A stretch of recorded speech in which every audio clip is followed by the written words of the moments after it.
Muy buenas tardes, profesora. Mi nombre es Bernardo y voy a hablar de las modalidades de las obligaciones. Concepto, las modalidades. Las modalidades y formas especiales pueden cubrir las obligaciones sin cambiar su esencia. Estas modalidades son hechos que tienen relación con respecto a tres aspectos, que son el que haya obligaciones con respecto a las condiciones, la exigencia de que la obligación dependía si hay un término o un plazo establecido, y el tres, la complejidad de la obligación se determina a través de sujetos u objetos. Modalidades que afectan la eficacia. Término.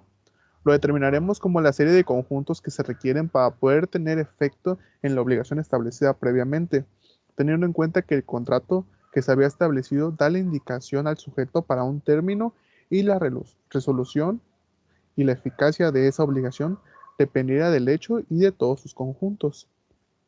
La condición. Como hemos hablado anteriormente y de la explicación del plazo, la condición es un acontecimiento que pasará en un futuro, pero que éste podría o no manifestarse. En cambio, el plazo es un suceso que pasará en su determinado momento. La condición podría extinguir la obligación o posponerla como tal, pues ésta queda sujeta a su realización de esta. La condición suspensiva pospone el cumplimiento de la obligación de un acontecimiento que se suscite en un futuro y los efectos que deben contemplarse en tres distintos momentos, que son antes de realizar una condición, después de que se realizó, y el tercero es que cuando se tiene la certeza de que no se hará. El modo. El modo se define como un título que se otorga o adquiere de forma gratuita. No se tiene con este ningún acto o ninguna obligación o compromiso por cumplir, simplemente el recibirlo. Se define esto como un acto unilateral. Podemos poner como ejemplo que alguien fallece y deja su testamento, sus bienes a otra persona, y ésta simplemente lo recibe en forma de carga y son beneficiosos para la persona que se nombra en el testamento.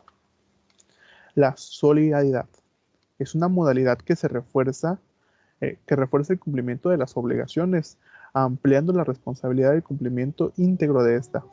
La solidaridad tiene dos fuentes, una es la voluntad y la otra es la ley. La solidaridad tiene dos tipos de clases. Una es cuando hay varios coacreedores y cualquiera de estos coacreedores puede cobrar en su totalidad la obligación. Esta es activa y la pasiva es cuando hay demasiados codeudores y ellos tendrán el deber de pagar en su totalidad. La mancomunidad, perdón. Hay dos formas en las cuales los sujetos pueden presentarse. Una es la simple, donde se presenta un acreedor y un solo deudor, y las complejas, o como mejor se conocen, mancomunadas. Es cuando existen más sujetos, es decir, varios codeudores y varios coacreedores. La forma de pago en las mancomunadas da de varias alternativas para la solución. Una es, en esta la deuda puede ser pagada por todos los codeudores y el beneficio puede ser para todos los coacreedores en derecho. Esta alternativa se le conoce como simple mancomunidad. En esta, la segunda alternativa es todo lo contrario a la primera. En esta, la deuda y ni el beneficio pueden dividirse, solo debe ser un sujeto y esta alternativa lleva el nombre de solidaridad. Indivisibilidad. Hemos venido hablando del número de sujetos, tanto acreedores o deudores, pero apenas tocaremos el tema de la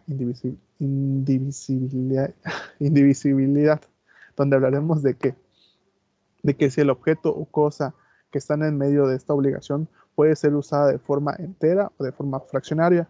Desde luego, sí es posible su utilidad dependiendo del número de personas que estén ligados a este beneficio.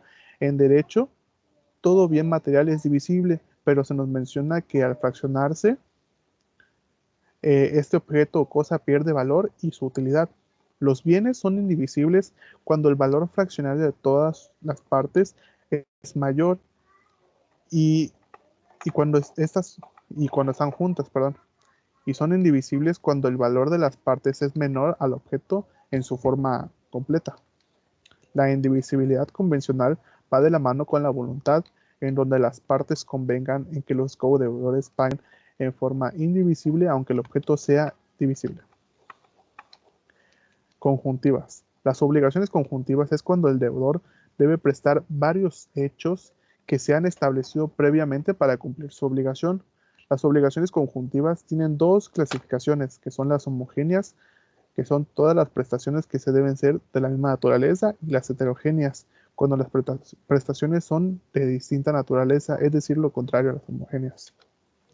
Las obligaciones alternativas tienen un cierto parecido con las conjuntivas, pero aquí se menciona que tenemos otra variable para saldar una obligación y no precisamente por uno solo. Es decir, nos da otra opción para saldar esas obligaciones. Un ejemplo sería si tenemos un negocio de comida y nos pagan por anticipo. Yo estoy obligado como dueño a darle ese servicio el cual me pagó la persona por adelantado, es decir, su comida, y estoy en la obligación de dársela. Pero en caso de que yo no pueda o no quiera hacerlo, pues me obligo también a regresarle el dinero con el cual anteriormente me había pagado. Se menciona que la elección de la obligación en forma alternativa será únicamente del deudor en caso de que no se haya establecido quién decidirá la alternativa. Para que la elección tenga efecto, se tiene que notificar previamente la notificación. Obligaciones facultativas. Cuando hablamos de obligaciones facultativas, nos referimos a la libertad que le da el acreedor al deudor para la prestación de algo determinado, que es diferente o ajeno a la obligación y se puede hacer uso de esta en ambas partes. Se puede hacer uso de esta, perdón. Ambas partes están de acuerdo y está previsto en el contrato realizado. En este tipo de obligación, el deudor tiene la posibilidad de pagar con algo diverso a lo establecido. Si el acreedor perdiera el único objeto de este tipo de obligación, el deudor automáticamente queda liberado de su deuda y no está comprometido todavía a saldarla. Y en conclusión, el tema de las obligaciones es de gran importancia porque va de la mano con el tema de los contratos.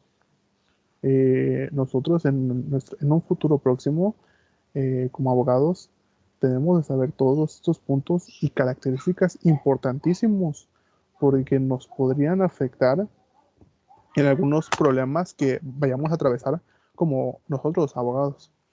Y creo que por mi parte es todo. Muchas gracias.